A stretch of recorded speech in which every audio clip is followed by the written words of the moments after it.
আপনার কি দরকার?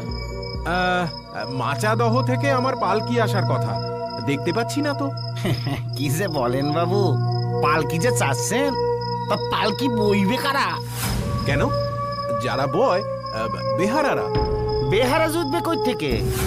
এ তল্লাটে ম্যালেরিয়ার আমদানি হয়েছে, ঘরে ঘরে মেয়ে মদ্য সকলের জ্বর, রুগীকে একটু পথ্য দেওয়ার লোক জোটে না, তাই আপনার পালকি বওয়ার লোক। তা তুমি এমন কাঁপছো কেন? আমার আগের পয়েন্টম্যানও মারা গেছে জ্বরে, পরশু আমারে এই স্টেশনে পাঠিয়েছে, তা আমারেও জ্বরে ধরেছে। কি আছে কপালে কে জানে বাবা। কি করি বলো তো ভাই? তা আপনি যাবেন কোথায়? মাচাদহে আমার শ্বশুর বাড়ি। 2 মাসের মধ্যে ওখান থেকে কোনো চিঠি পাইনি, বড় চিন্তায় আছি জানো। কাজের সূত্রে